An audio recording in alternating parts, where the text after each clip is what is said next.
இன்றைய முதல் வாசகம் சாமுவேல் முதல் நூலிலிருந்து வாசகம். அதிகாரம் 1 வசனம் 20 முதல் 22 முடிய, மீண்டும் 24 முதல் 28 முடிய. உரிய காலத்தில் அன்னா கருவுற்று ஒரு மகனை பெற்றெடுத்தார். நான் அவனை ஆண்டவரிடமிருந்து கேட்டேன் என்று சொல்லி அவர் அவனுக்கு சாமுவேல் என்று பெயரிட்டார். எல்கானாவும் அவர் வீட்டார் அனைவரும் ஆண்டவருக்கு தங்கள் ஆண்டு பலியையும் பொருத்தனையும் செலுத்த சென்றனர். ஆனால் அன்னா செல்லவில்லை. அவர் தம் கணவரிடம், பையன் பால்குடி மறந்ததும் அவனை எடுத்துச் செல்வேன், அவன் ஆண்டவர் திருமுன் சென்று என்றும் அங்கே தங்கியிருப்பான் என்று சொன்னார். அவன் பால்குடி மறந்ததும் அன்னா அவனை தூக்கி கொண்டு 3 காளை 20 படி அளவுள்ள ஒரு மரக்கால் மாவு, ஒரு தோல்பை திராட்சை ரசம் ஆகியவற்றுடன் சீலோவிலிருந்து ஆண்டவரின் இல்லத்துக்கு வந்தார். அவன் இன்னும் சிறு பையனாகவே இருந்தான். அவர்கள் காளையை பலியிட்ட பின் பையனை ஏலியிடம் கொண்டு வந்தார்கள். பின் அவர் கூறியது, என் தலைவரே, உம்மீது ஆணை, என் தலைவரே, முன் நின்று ஆண்டவரிடம் வேண்டிக் கொண்டிருந்த பெண் நானே. இப்பயனுக்காகவே நான் வேண்டிக் கொண்டேன். நான் ஆண்டவரிடம் விண்ணப்பித்த என் வேண்டுதலை அவர் கேட்டருளினார். ஆகவே நான் அவனை ஆண்டவருக்கு அர்ப்பணிக்கிறேன். அவன் தன் வாழ்நாள் அனைத்தும் ஆண்டவருக்கே அர்ப்பணிக்கப்பட்டவன். அங்கே அவர்கள் ஆண்டவரை தொழுதார்கள்.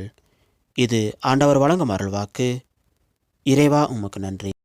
இன்றைய இரண்டாம் வாசகம் யோவான் எழுதிய முதல் திருமுகத்திலிருந்த வாசகம். அதிகாரம் 3 வசனம் 1 முதல் 2 முடிய, மீண்டும் 21 முதல் 24 முடிய. அன்பார்ந்தவர்களே, நம் தந்தை நம்மிடம் எத்துணை அன்பு கொண்டுள்ளார் என்று பாருங்கள். நாம் கடவுளின் மக்கள் என அழைக்கப்படுகிறோம். கடவுளின் மக்களாகவே இருக்கிறோம். உலகம் அவரை அறிந்து கொள்ளதால் தான் நம்மையும் அறிந்து கொள்ளவில்லை. என் அன்பார்ந்தவர்களே, இப்போது நாம் கடவுளின் பிள்ளைகளாய் இருக்கிறோம். இனி எத்தன்மையவராய் இருப்போம் என்பது இன்னும் வெளிப்படவில்லை. ஆனால் அவர் தோன்றும்போது நாமும் அவரை போல் இருப்போம், ஏனெனில் அவர் இருப்பது போல் அவரை காண்போம். அன்பார்ந்தவர்களே, நம் மனச்சான்று நாம் குற்றவாளிகள் என தீர்ப்பளிக்காதிருந்தால் நாம் கடவுள் திருமுன் உறுதியான நம்பிக்கை கொண்டிருக்க முடியும்.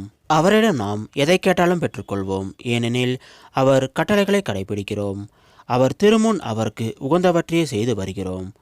கடவுள் நமக்கு கொடுத்த கட்டளைப்படி அவருடைய மகன் இயேசு கிறிஸ்துவிடம் நம்பிக்கை கொண்டு ஒருவர் மற்றவரிடம் அன்பு செலுத்த வேண்டும்.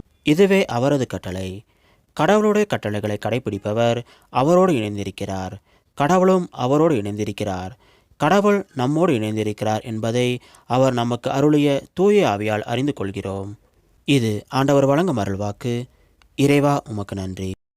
இன்றைய நற்செய்தி புனித லூக்கா எழுதிய நற்செய்தியிலிருந்து வாசகம். அதிகாரம் 2 வசனம் 41 முதல் 52 முடிய. ஆண்டுதோறும் இயேசுவின் பெற்றோர் பாஸ்கா விழாவை கொண்டாட எருசலேமுக்கு போவார்கள். இயேசுவுக்கு 12 வயது ஆனபோது வழக்கப்படி விழாவை கொண்டாட எருசலேம் சென்றனர்.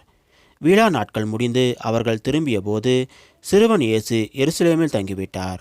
இது அவருடைய பெற்றோர்களுக்கு தெரியாது. பயணிகள் கூட்டத்தில் அவர் இருப்பார் என்று எண்ணினர்.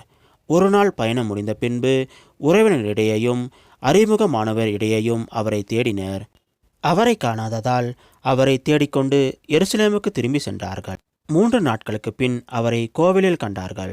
அங்கே அவர் போதகர்கள் நடுவில் அமர்ந்து அவர்கள் சொல்வதை கேட்டுக்கொண்டும் அவர்களிடம் கேள்விகளை எழுப்பிக் கொண்டும் இருந்தனர். அவற்றை கேட்ட அனைவரும் அவருடைய புரிந்து கொள்ளும் திறனையும் அவர் அளித்த பதில்களையும் கண்டு மலைத்து போயினர்.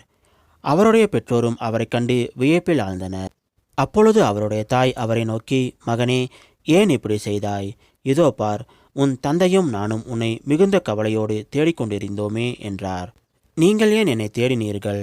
நான் என் தந்தையின் அலுவல்களில் ஈடுபட்டிருக்க வேண்டும் என்பது உங்களுக்கு தெரியாதா என்றார். அவர் சொன்னதை அவர்கள் புரிந்து கொள்ளவில்லை. பின்பு அவர் அவர்களுடன் சென்று நாசரேத்தை அடைந்து அவர்களுக்கு பணிந்து நடந்தார்.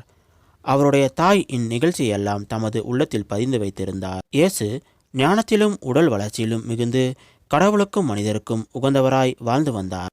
இது கிறிஸ்து வழங்கும் நற்செய்தி. கிறிஸ்துவே, உமக்கு புகழ்.